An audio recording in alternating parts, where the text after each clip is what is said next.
नमस्कार विद्यार्थी मित्रांनो, स्वागत आहे तुमचं आपल्या या यूट्यूब चॅनलवर। तुम्ही जर या चॅनलवर नवीन असाल तर सबस्क्राइब करायला विसरू नका। आज आपण पाहणार आहोत वर्ग 7वी विषय मराठी पाठ 11वा बालीबेट। आज आपल्याला बालीबेट या पाठाचा अभ्यास स्वाध्यायाच्या माध्यमातून अगदी सविस्तर आणि व्यवस्थित करायचा आहे। तसेच गृहपाठासाठी प्रश्न विचारला जाईल, त्या प्रश्नाचे उत्तर सर्व विद्यार्थ्यांनी कमेंट बॉक्समध्ये लिहून पाठवायचे आहे। स्वाध्यायाला सुरुवात करण्याअगोदर आपण थोडक्यात प्रस्तावना पाहूया। तर बालीबेट या पाठाचे लेखक आहेत पु ल देशपांडे। जन्म 1919, मृत्यू 2000। प्रसिद्ध विनोदी लेखक व नाटककार। नसती उठाठेव, बटाट्याची चाळ, गोळाबेरीज, असामी, फसवणूक इत्यादी विनोदी पुस्तके। अंमलदार, भाग्यवान, तुझे आहे तुझपाशी, सुंदर मी होणार, ती फुलराणी इत्यादी नाटके। व्यक्ती आणि वल्ली हे व्यक्तिचित्रण। अपूर्वाई आणि पूर्वरंग ही प्रवास वर्णने प्रसिद्ध। प्रस्तुत पाठात लेखकांनी इंडोनेशियामधील बाली बेट व तेथील निसर्गसृष्टी यांचे नयनरम्य वर्णन केले आहे। आता प्रस्तावनेमध्ये या ठिकाणी एक प्रश्न विचारला आहे, तुम्हाला काय वाटते? तर प्रश्न आहे, एखाद्या ठिकाणी सहलीला जाण्यापूर्वी कोणकोणत्या गोष्टींची पूर्वतयारी करणे आवश्यक असते असे तुम्हाला वाटते? त्या सर्व गोष्टींची यादी तयार करा। उत्तर: महत्त्वाची कागदपत्रे, पैसे, मोबाईल, चार्जर, प्रवासात लागणारे कपडे, पावसाळा असेल तर छत्री, रेनकोट, हिवाळा असेल तर स्वेटर, प्रसाधन वस्तू यामध्ये साबण, पेस्ट, कंगवा किंवा तुम्हाला आणखी काही प्रसाधन वस्तूमध्ये लागत असतील तर त्या वस्तू, आणि सर्वात महत्त्वाची वस्तू म्हणजे प्रथमोपचार पेटी। आता याशिवाय तुम्हाला आणखीन काही साहित्य प्रवासात लागत असेल सहलीला जाताना तर तुम्ही ती यादी करू शकता। अशा पद्धतीने मी तुम्हाला थोडक्यात प्रवासात जाण्यापूर्वी करावी लागणारी पूर्वतयारी, त्यामध्ये काही महत्त्वाच्या गोष्टी लागतात ते या ठिकाणी सांगितलं आहे। आता आपण स्वाध्यायाला सुरुवात करूया। तर स्वाध्यायामध्ये प्रश्न पहिला, खालील आकृती पूर्ण करा। त्यासाठी प्रश्न दिला आहे, बाली बेटावरील विविध ललित कला। या प्रश्नाचे उत्तर आकृतीच्या स्वरूपात लिहायचे आहेत। 4 चौकोन दिले आहे, त्यामुळे बाली बेटावरील 4 ललित कला आपल्याला त्या चौकोनामध्ये लिहायच्या आहेत। तर ते आहे नृत्य, गायन, शिल्प, चित्र। अशा प्रकारे आपल्याला बाली बेटावरील विविध ललित कला लिहिता येतात। प्रश्न पहिल्यामध्ये आहे, बेटाचे वर्णन करण्यासाठी लेखकांनी वापरलेले शब्द। बेटाचे वर्णन करण्यासाठी लेखकांनी वापरलेले शब्द आपण दिलेल्या तक्त्यामध्ये पुढील प्रमाणे लिहू शकतो। तर लक्ष मोती उधळून मातीत चूर होऊन जावे आणि एखादा मोती कुठेतरी दूर पडून तसाच अभंग राहावा असे हे बालीबेट। आणि रत्नजडित कंठ्यातील कंठमणी, असा आपण बेटाचे वर्णन करण्यासाठी लेखकांनी वापरलेले हे शब्द लिहू शकतो। दुसऱ्या बाजूने लिहून दिला आहे, बाली बेटावरील कलांसाठी लेखकांनी वापरलेले शब्द। तर त्यामध्ये लिहायचे आहे नृत्य, गायन, शिल्प, चित्र अशा कंठमणी आणि ललित कलांचा रंगीबिरंगी गोफ। अशा प्रकारे प्रश्न पहिला पूर्ण केला आहे। प्रश्न दुसरा, खालील कल्पना स्पष्ट करा। त्यामध्ये पहिला प्रश्न आहे, बाली बेट म्हणजे रत्नजडित कंठ्यातील कंठमणी आहे। उत्तर: एखादा रत्नजडित कंठा फेकून दिल्यावर त्यातील मणी सभोवार विखरावेत, तसाच पाचूच्या बेटांचा पुंजका म्हणजे इंडोनेशिया देश आहे। त्या कंठमण्यातील महत्त्वाचा मुख्य कंठमणी असतो, तसे बाली बेट आहे। म्हणून बाली बेट हे रत्नजडित कंठ्यातील कंठमणी आहे असे लेखक म्हणतात। बाली बेट हा टुरिस्टांचा स्वर्ग आहे। उत्तर: आपल्या नृत्य, गायन, शिल्प, चित्र अशा विविध ललित कलांच्या रंगीबिरंगी गोफ विणणारे या बेटात भारतीय संस्कृतीचे केवळ अवशेष आहेत असे म्हणणे हा या बेटांचा अपमान आहे. लक्ष मोती उधळून मातीत चूर होऊन जावे आणि एखादा मोती कुठेतरी दूर पडून तसाच अभंग राहावा असे हे बाली बेट आहे. जकार्ताहून रात्री 11च्या सुमारास बालीला जाणाऱ्या विमानातून निघालो आणि मध्यरात्री बालीमधल्या देनपसार गावच्या चिमुकल्या विमानतळावर उतरलो. बाली हा टुरिस्टांचा स्वर्ग आहे, त्यामुळे तिथे टुरिस्ट खाते अतिशय तत्पर आहे. लेखक कोण आहे हे कळल्यावर तिथला एक तरुण अधिकारी म्हणाला, तुम्हा उभयंताचे अधिक मनपूर्वक स्वागत. यावरून आपल्या लक्षात येते की बाली हा टुरिस्टांचा स्वर्ग आहे. टुरिस्ट म्हणजे कोण, तर प्रवासी, आणि ते प्रवाशांचं खूप छानपणे स्वागत करतात, त्यांची छान काळजी घेतात, म्हणून बाली हा टुरिस्टांचा स्वर्ग आहे असे म्हटले जाते. तिसरा प्रश्न आहे ई. ह्या बेटावर घड्याळ नावाची गोष्ट नाही.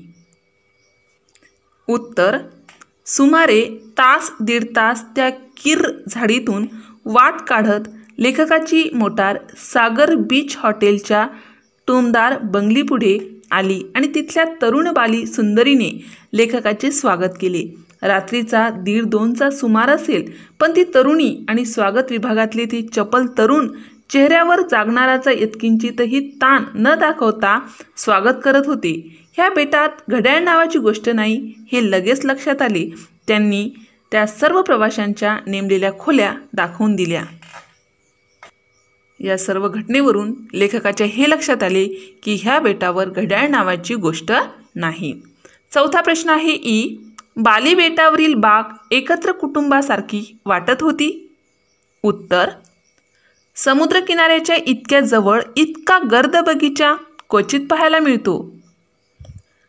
त्या ठिकाणी माडापोफळींच्या राया होत्या, पण माड आणि पोफळींखेरीज इतर इतकी झाडे होती की काही वेळाने आम्ही त्या झाडांकडे पाहत नसून ती झाडेच ही कोण मंडळी आली आहेत म्हणून आमच्याकडे पाहतायत की काय असे लेखकाला वाटायला लागले.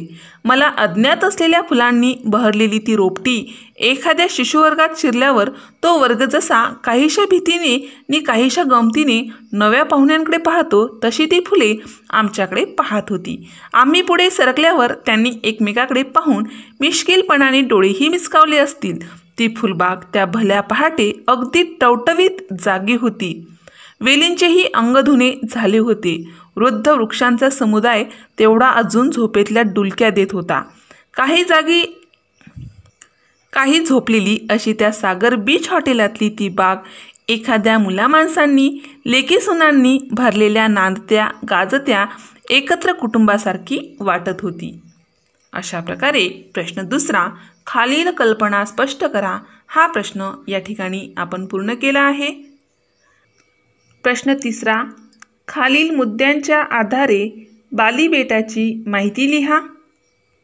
मुद्दे दिले आहेत: स्थान, घरे व हॉटेल्स, टुरिस्ट खात्याची तत्परता, निसर्ग सौंदर्य, या बेटाचे बदलते स्वरूप. या पाठाचे आपण काळजीपूर्वक वाचन केल्यानंतर आपल्याला या मुद्द्यांच्या आधारे बाली बेटाविषयी माहिती लिहिता येईल. तर उत्तर कसं लिहायचं बघा. स्थान, इंडोनेशिया या देशाचे एक बेट आहे. बाली बेट काय आहे? इंडोनेशिया या देशाचे एक बेट आहे. दुसरा मुद्दा आहे घरे व हॉटेल्स. छापांची छपरे असलेल्या झोपड्या आणि टुमदार बंगलीचे हॉटेल आहेत. तिसरा मुद्दा आहे बदलते रूप. सुधारलेल्या दुनियेची माहिती बाली बेटावरही पोहोचत आहे. बाहेरच्या दुनियेशी इथल्या लोकांचा संपर्क येत आहे आणि बऱ्याच चालीरीती, नवीन रीती इथे दिसायला सुरू झाल्या आहेत. त्यानंतर निसर्ग सौंदर्य अतिशय सुंदर नैसर्गिक ठेवा जपलेले असे आहे. आणि शेवटचा मुद्दा आहे टुरिस्ट खात्याची तत्परता. पर्यटन हा महत्त्वाचा व्यवसाय असल्यामुळे हे खाते अगदी जागृत आणि सदा तत्पर आहे. अशा प्रकारे दिलेल्या मुद्द्यांच्या आधारे बाली बेटाची माहिती लिहिता येते. त्यानंतर प्रश्न चौथा, खालील ओळींचा तुम्हाला समजलेला अर्थ लिहा. त्यामध्ये अ आहे पहाटेला स्वप्नांची परिसमाप्ती होते म्हणतात. काय अर्थ होतो या ओळीचा? तर उत्तर, सकाळी सकाळी पाहिलेली स्वप्ने पूर्ण होतात असा समज आहे असे या वाक्यातून प्रतीत होते. दुसरी ओळ दिली आहे, 5 मिनिटातच बालीबेटाने माझे घोरणे ऐकायला सुरुवात केली. या ओळीचा समजलेला अर्थ आपल्याला लिहायचा आहे. तर उत्तर, लेखक पु ल देशपांडे यांच्या बालीबेट या पाठात ह्या ओळी आहेत. लेखक हॉटेलच्या आपल्या खोलीत पोचल्या काही मिनिटात झोपी गेले आणि घोरायला सुरुवात केली असे सांगण्यासाठी वरील अलंकारित वाक्य लेखकाने वापरले. तिसऱ्या ओळी आहेत, वेलींचेही अंग धुणे झाले होते. उत्तर, लेखक ज्या हॉटेलात थांबले होते तिथे सुंदर बाग होती. त्या बागेतील वेली सकाळी एकदम टवटवीत स्वच्छ सुंदर दिसत होत्या. त्या पाहून असे वाटत होते जणू काही त्या आत्ताच अंघोळ करून आल्या आहेत. आणि चौथी ओळ दिली आहे, त्या भाटांची उणीव मी माझ्या गाण्याने भरून काढत होतो. उत्तर, बालीबेटावर पक्षी दिसत नव्हते, त्यांची किलबिलाट नव्हती. लेखकांनी गाणे म्हणायला सुरुवात केली आणि पक्ष्यांच्या किलबिलाटाची कमतरता भरून काढली. अशा प्रकारे प्रश्न चौथा, खालील ओळींचा तुम्हाला समजलेला अर्थ लिहा, हा प्रश्न या ठिकाणी आपण पूर्ण केला आहे. त्यानंतर आहे, विचार करा आणि सांगा. त्यामध्ये पहिला प्रश्न विचारला आहे, बालीबेटावर पक्षी का नसतील? उत्तर, बालीबेट म्हणजे निसर्गाचे वरदान म्हणता येईल एवढं ते सुंदर आहे, परंतु त्या ठिकाणी उणीव आहे ती म्हणजे पक्ष्यांची. त्याला कारण आहे ते म्हणजे आजचे आधुनिक युग किंवा जागतिकीकरण. विकासाच्या नादात मानवाने निसर्गसृष्टीचा नाश करत आहे. त्यामुळे पक्ष्यांना राहण्यासाठी झाडे नाहीत, जंगले नाहीत, खाण्यासाठी त्यांना आहार मिळत नाही व पिण्यासाठी पाणी नाही. त्यामुळे बालीबेटावर पक्षी नसतील असे उत्तर आपल्याला लिहिता येईल. माणसाला स्वतःच्या विकासापुढे आजूबाजूच्या सर्व निसर्गाचा किंवा परिस्थितीचा विसर पडला आहे. त्यामुळे निसर्ग संपुष्टात येत आहे. उदाहरण, प्राणी, पक्षी, झाडे. दुसरा प्रश्न आहे, आज शहरात चिमण्या का दिसत नाहीत? आता सेम या प्रश्नाचे उत्तरही आपल्याला अशाच पद्धतीने लिहावं लागेल. अलीकडच्या काळात भोवतालच्या परिसरात गाड्यांची ट्रॅफिक, लोकांचा गोंगाट, मोबाईलचे टॉवर, टीव्हीचे अँटिने यांचे प्रमाण खूप वाढले आहे. तसेच सिमेंटची घरे जास्त वाढल्याने त्यामुळे जंगलतोड झाली आहे. वाढत्या कामामुळे जंगलेच्या जंगले नष्ट झाली आहे. त्यामुळे चिमण्याला खोपे म्हणजेच घरटे करण्यासाठी जागा नाही. पूर्वीचे लोक चिमण्यांना दाना पाणी टाकायचे. आजच्या धावपळीच्या युगात ह्या गोष्टी करणे लोक टाळत आहेत, म्हणून आज शहरात चिमण्या दिसत नाहीत. चिमणी आजही मानवाच्या सहवासातच राहणे पसंत करते. आपल्यालाच मात्र तिची गरज नाही असे झाले आहे. ही मानसिकता आता तरी बदलायला हवी. पहाटे उठल्या उठल्या मन प्रसन्न करणारा चिमणीचा चिवचिवाट शहरात आजही ऐकू शकाल. जर चिमण्यांनी अंगणात बागडावे, चिवचिवाट करावा असे आपल्याला खरेच मनापासून वाटत असेल तर त्यासाठी त्यांना निवारा आणि खाद्य जर उपलब्ध करून दिले तर त्यांनाही तुमची गरज आहेच. आजकाल चिमणीचे घरटे लावण्याची पद्धत रूढ होत आहे. एक घरटं आपणही लावा, थोडे दाणे रोज बागेत टाका, एक पाण्याचं भांडं ठेवा. चिमणी तुम्ही लावलेलं घरटं लगेच ताब्यात घेईल आणि पुन्हा चिवचिवाट भरेल तुमच्या अंगणात. अशा प्रकारे आज शहरात चिमण्या न दिसण्याचं हे कारण आपण लिहू शकतो आणि त्या दिसण्यासाठी आपण काय करू शकतो याचे सुद्धा उत्तर आपण थोडक्यात लिहिले आहे. त्यानंतर आहे खेळूया शब्दांशी. त्यामध्ये आहे, खालील शब्दांचा अर्थ समजून घ्या. त्यामध्ये आहे टुरिस्टांचा स्वर्ग. टुरिस्टांचा स्वर्ग या शब्दाचा अर्थ आपल्याला समजून घ्यायचा आहे. तर उत्तर, स्वर्ग म्हणजे सौंदर्याची परिपूर्ती, जिथे कशाचीच उणीव नाही. असा परिसर, पर्यटकांसाठी बाली बेट असेच आहे, स्वर्गाची अनुभूती देणारा प्रदेश, धर्तीवरचा स्वर्गच. अशा प्रकारे आपल्याला टुरिस्टांचा स्वर्ग या शब्दाचा अर्थ लिहिता येतो. दुसरा शब्द आहे किर्र जंगल. याचा अर्थ होतो घनदाट झाडी असणारा प्रदेश. कधीकधी या घनदाट वृक्षांमुळे दिवसा पण इथे अंधार असतो, सूर्यकिरणे पोचत नाही, रात्री तर वातावरण अतिशय भयावह होते.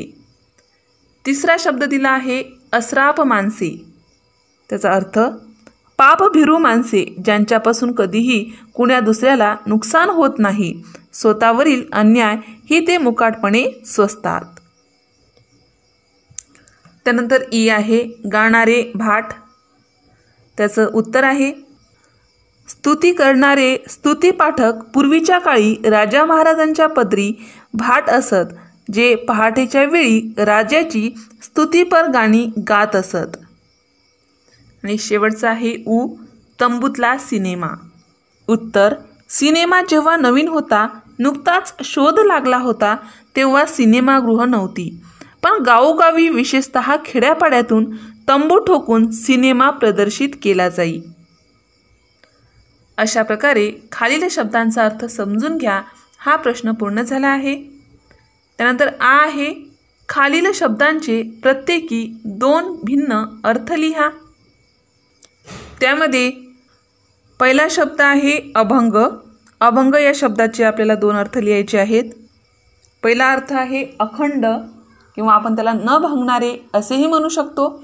आणि दुसरा अर्थ आहे प्राचीन काव्यप्रकार. ओव्या असलेला एक मराठी तो छंद प्रकार आहे.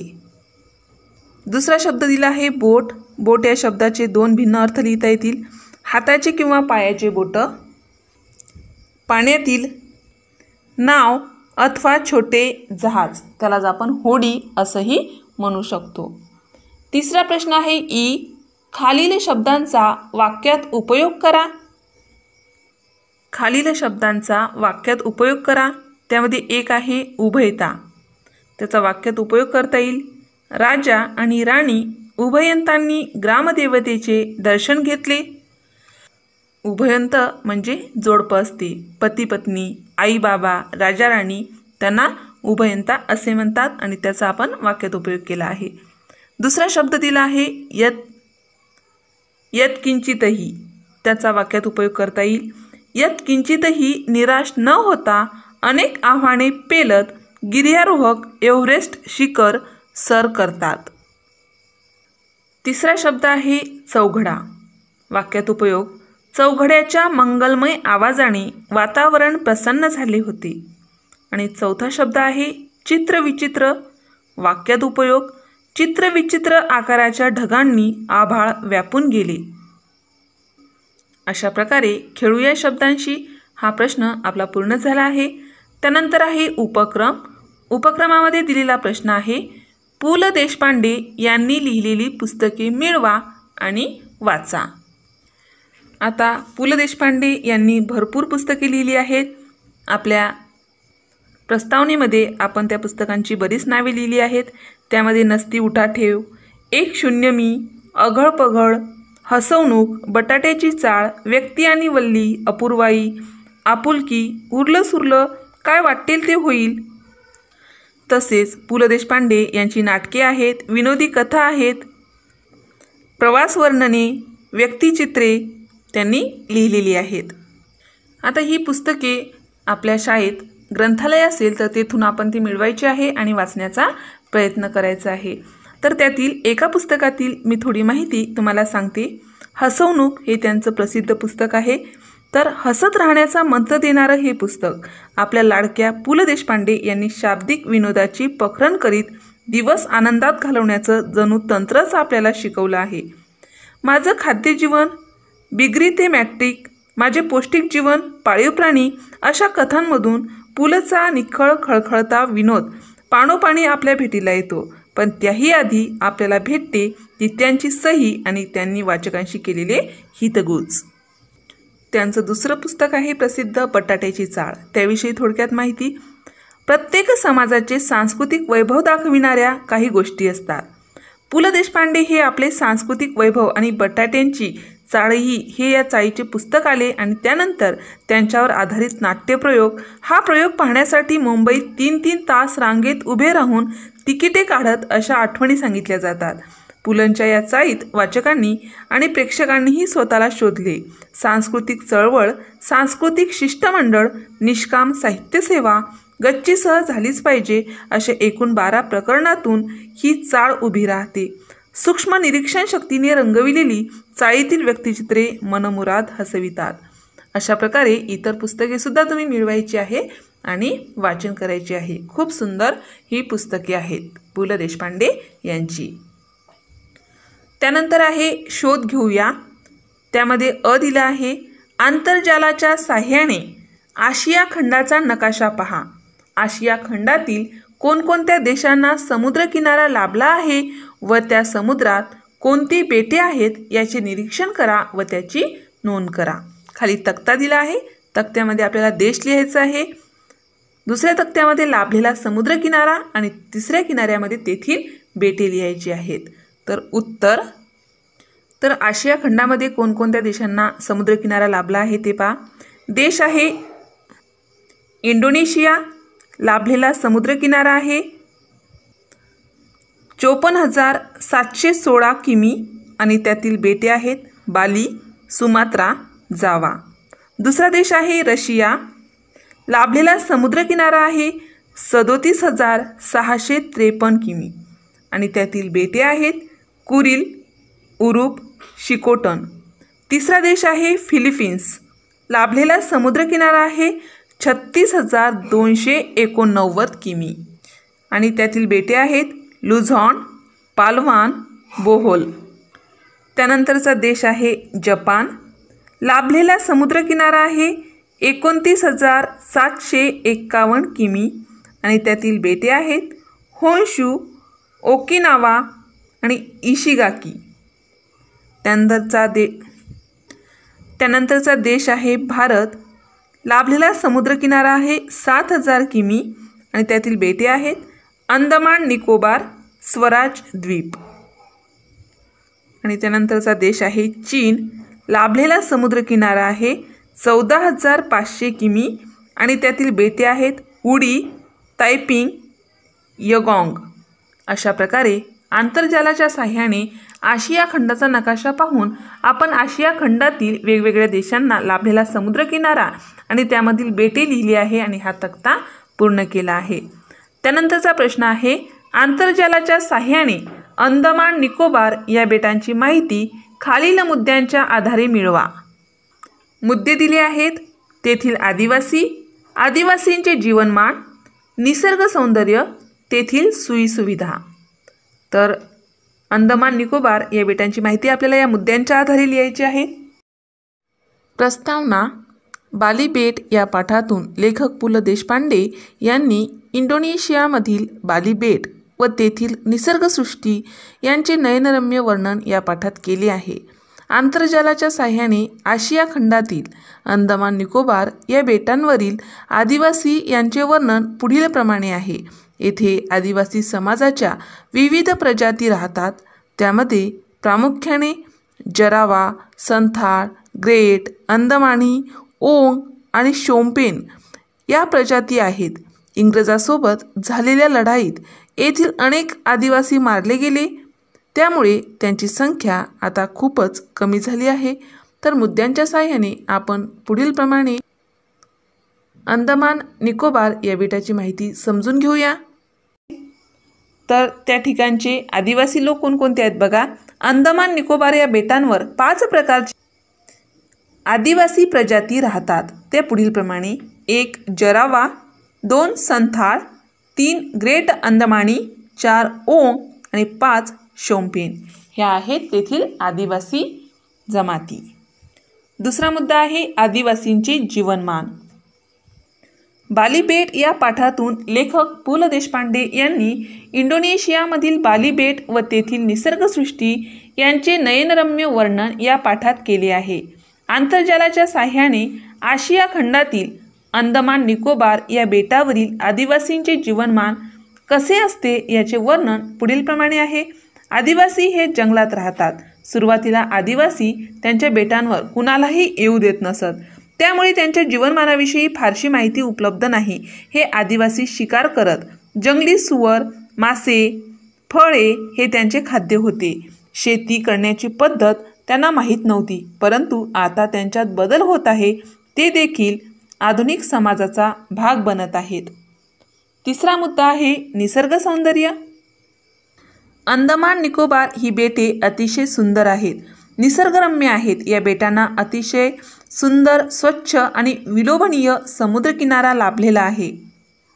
अंदमान निकोबार या बेटावर अतिशय घनदाट जंगल, हिरवीगर्द झाडी आहे. त्यासोबतच चौफेर पाण्याने वेढलेले हे प्रदेश निसर्ग सौंदर्याने नटलेले आहेत. आणि शेवटचा मुद्दा आहे तेथील सोयीसुविधा. उत्तर, सुरुवातीला आदिवासी त्यांच्या बेटावर कुणालाही येऊ देत नसे. त्यामुळे तेथे कोणत्याही सोयीसुविधा नव्हत्या. परंतु आता या समाजात बदल होत आहे. आदिवासी मुलं शाळा शिकत आहेत. ते हिंदी व इंग्रजी भाषेत शिक्षण घेत आहेत. त्यामुळे त्यांच्यात थोड्याफार प्रमाणात आधुनिक संस्कृतीची जोपासना होत आहे. त्याचप्रमाणे पर्यटकांना आकर्षित करणारे पर्यटन स्थळ असल्याने तिथे हॉटेल्स मोठ्या प्रमाणावर आहेत.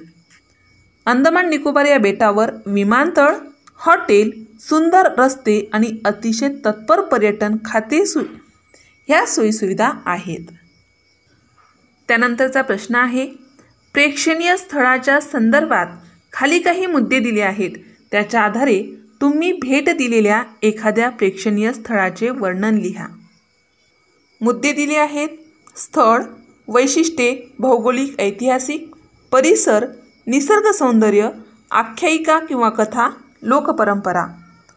उत्तर, बाली बेट या पाठातून लेखक पु. ल. देशपांडे यांनी इंडोनेशियामधील बाली बेट व तेथील निसर्गसृष्टी यांचे नयनरम्य वर्णन या पाठात केले आहे.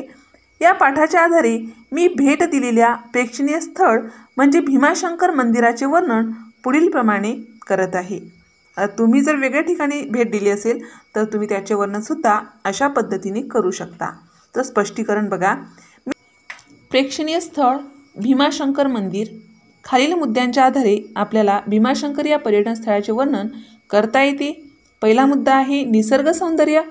महाराष्ट्रातील प्रेक्षणीय स्थळ म्हणून भीमाशंकर मंदिर हे प्रसिद्ध धार्मिक केंद्र आहे.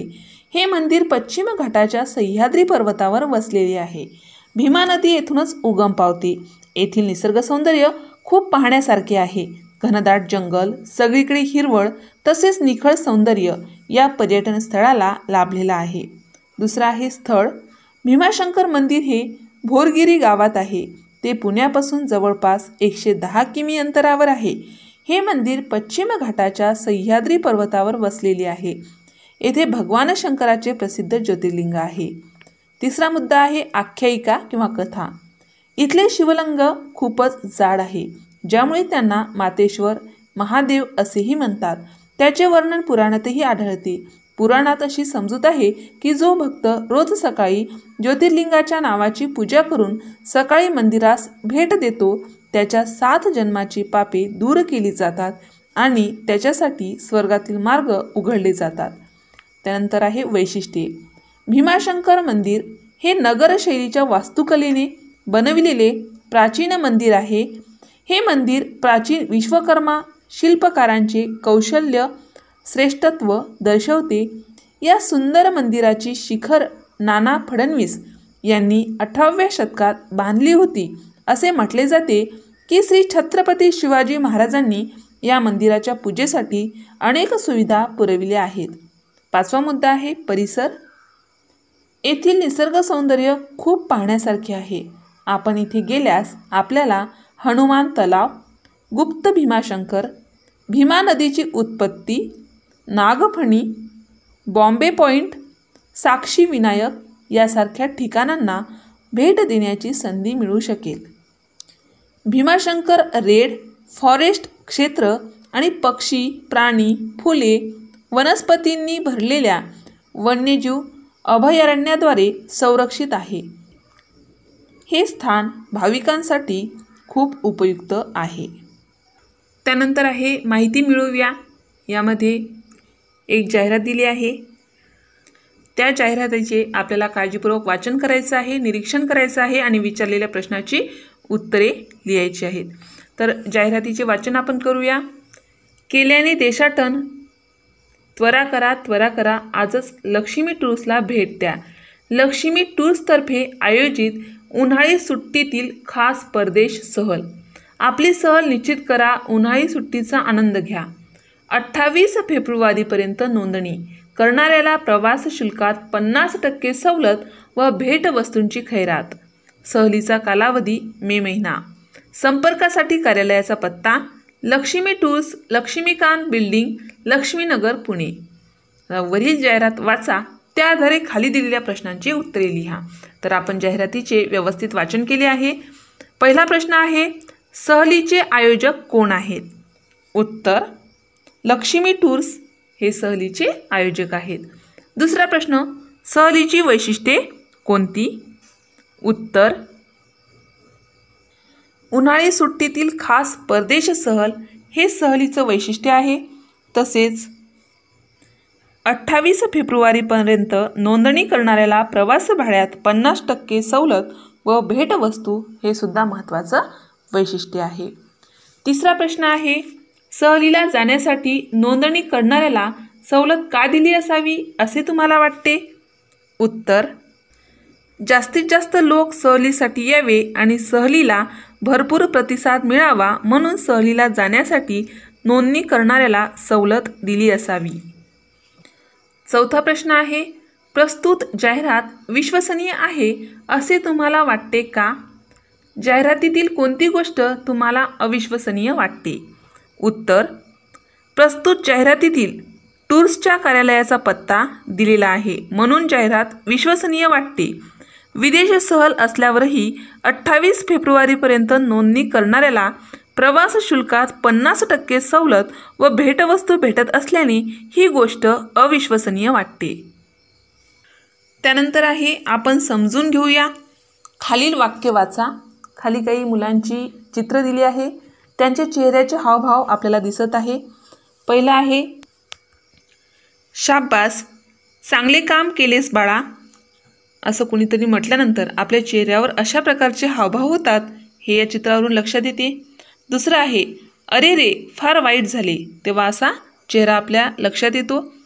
त्यानंतरचा आहे, बापरे केवढा मोठा साप, तेव्हा आपला चेहरा अशा पद्धतीचा होतो। आणि शेवटचं चौथं चित्र आहे, आ हा हा पिसारा फुलवलेला मोर, तेव्हा आपण अशा पद्धतीने त्या मोराकडे पाहतो। वरील वाक्यातील शाबास, अरे रे, बापरे, आहा हा ही केवळ प्रयोगी अव्यये आहेत। या शब्दांना उद्गारवाचक शब्द असेही म्हणतात। वा, आहा, आहा, अरे रे, अबब, बापरे, ठीक, छे ही काही केवळ प्रयोगी अव्यय आहेत। तुम्हाला आणखी काही सुचतात का पहा आणि लिहून काढा। त्यानंतर आहे, खालील चित्रांचे निरीक्षण करा।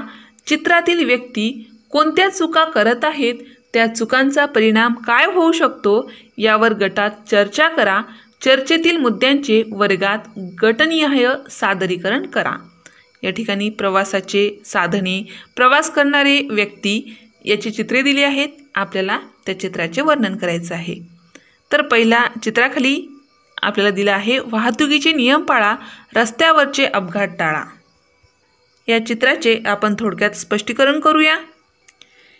पहिल्या चित्रामधील व्यक्ती सिग्नल लाल असताना देखील रेल्वेची पथरी ओलांडत आहेत। रेल्वे क्रॉसिंगच्या इथे लाल सिग्नल म्हणजे ट्रेन कोणत्याही क्षणी त्या ठिकाणी जाणार आहे। ट्रेन कोणत्या क्षणी कोणत्या बाजूने येईल हे आपल्यासारख्या माणसांना माहीत नसते, तरी देखील चित्रातील व्यक्ती ती पथरी पार करत आहेत। तर त्याचा परिणाम काय होईल, त्यानं जर असं केलं तर अशा प्रकारे कृत्य केल्यास जीवाचा धोका निर्माण होतो। रेल्वे ही खूप भरधाव वेगाने चालत असते, त्यामुळे ब्रेक लावणे हे रेल्वे चालकाला शक्य नसते आणि अपघात होऊन पथरीवरील व्यक्तीचा मृत्यू होऊ शकतो। तसेच अशा बेजबाबदार लोकांमुळे रेल्वेमधील हजारो प्रवाशांच्या जीवावर पण धोका निर्माण होऊ शकतो। दुसरं चित्र या ठिकाणी बसचं दिसत आहे। बसमध्ये भरपूर प्रवासी आहेत। असा प्रवास धोकादायक, जीवावर बेतल्यास हानिकारक। या चित्राचे आपण स्पष्टीकरण करूया। या चित्रामधील मुले आणि माणसे बसमध्ये जागा नसतानाही बसच्या दरवाजामध्ये लटकत प्रवास करत आहेत। यासारखे दृश्य नेहमी शाळा परिसरात जास्त बघायला मिळतात। मुले आपला जीव धोक्यात घालून घरी लवकर जाण्यासाठी किंवा अन्य कारणांसाठी असे कृत्य करतात। तर त्याचा परिणाम काय होऊ शकेल? असे कृत्य केल्यास जीवाला धोका निर्माण होतो। जर कधी तुम्हाला हात सुटला तर तुम्ही सरळ रहदारी चालू असलेल्या रस्त्यावर पडू शकता। रहदारी असल्यामुळे तुमच्या अंगावरून गाडी जाण्याचा पण धोका असतो। असे झाल्यास मृत्यू देखील होऊ शकतो। तिसरं चित्र आहे, एक स्कूटी आहे, त्या स्कूटीवर 4 मुलं बसलेली आहेत। त्याखाली लिहून दिलं आहे, वाहनाची क्षमता जाणून घ्या, सुरक्षित प्रवासाची हमी घ्या। या चित्रात 4 अल्पवयीन मुले दुचाकीवर प्रवास करत आहेत। त्यांनी हेल्मेट पण घातले नाही आहे। एक दुचाकीवरून 4 जण प्रवास करणे हा एक गुन्हा आहे। यामुळे त्यांच्या जीवाला धोका निर्माण होऊ शकतो। परिणाम, असे कृत्य करताना तुम्ही स्वतःचा आणि समोरच्याचा पण जीव धोक्यात घालत असतात। जर कधी तुमचा तोल गेला तर तुम्ही सरळ रहदारी चालू असलेल्या रस्त्यावर पडू शकता। रहदारी असल्यामुळे तुमच्या अंगावरून गाडी जाण्याचा पण धोका असतो। असे झाल्यास मृत्यू देखील होऊ शकतो। अशा प्रकारात समोरच्याची चूक नसताना देखील त्याला भोगावे लागू शकते। म्हणून स्वतःच्या आणि रस्त्यावरील इतर लोकांच्या सुरक्षिततेसाठीही आपण असे कृत्य करू नये। तसेच नेहमी गाडी चालवताना वाहतुकीच्या नियमांचे पालन करा आणि हेल्मेटचा वापर करा। चौथं चित्र आहे, मुले खेळताना दिसत आहे, मागून वाहनं येत आहे। त्याखाली लिहून दिलं आहे, असा खेळा, हसा, खेळा, पण शिस्त पाळा, रस्त्यावर खेळण्याचा मोह टाळा। या चित्रात मुले रस्त्यावर खेळताना दिसत आहेत। अशा प्रकारे रस्त्यावर खेळाचे खूप गंभीर परिणाम होऊ शकतात। तर काय परिणाम होतात? जर चेंडू रस्त्यामध्ये फेकला तर तो पकडण्यासाठी मुले गाड्यांचा विचार न करता सरळ रस्त्यावर त्या चेंडूच्या मागे धावू शकतात। यामुळे ती मुले स्वतःसोबत दुसऱ्याच्या जीवालाही धोका निर्माण करतात। त्यामुळे जर खेळ खेळायचे असतील तर मैदानात जाऊन खेळा, रस्त्यावर खेळण्याचा मोह टाळा।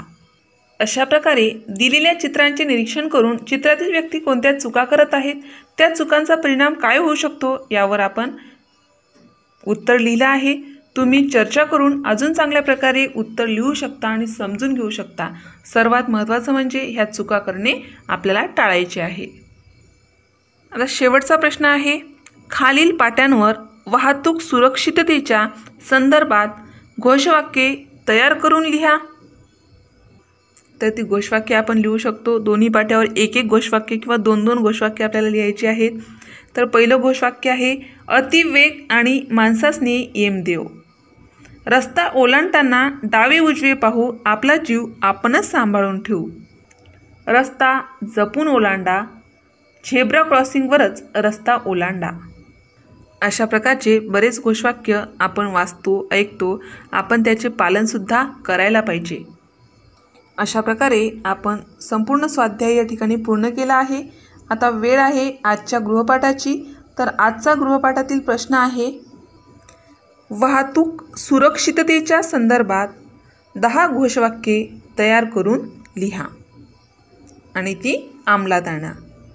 अशा प्रकारे वर्ग 7वी विषय मराठी पाठ 11वा बालीबेट या पाठाचा संपूर्ण स्वाध्याय आपण सविस्तर अभ्यासला आहे। तसेच गृहपाठासाठी प्रश्न दिला आहे, त्या प्रश्नाचे उत्तर सर्व विद्यार्थी मित्रांनी आठवणीने लिहायचे आहे आणि त्याचे पालनसुद्धा करायचे आहे। अशाच प्रकारचे विविध वर्गाचे विविध विषयाचे स्वाध्याय संबंधित परीक्षेसंबंधित व्हिडिओ पाहण्यासाठी आपल्या या चॅनलला सबस्क्राईब करा। आम्ही बनवलेले सर्वच व्हिडिओ लवकरात लवकर तुमच्यापर्यंत पोहोचण्यासाठी बाजूला दिलेल्या बेल आयकॉन बटनवर क्लिक करा। तुम्हाला जर हा व्हिडिओ आवडला असेल तर नक्की लाईक करा। काही समस्या असेल, काही अडचण असेल तर कमेंट करा।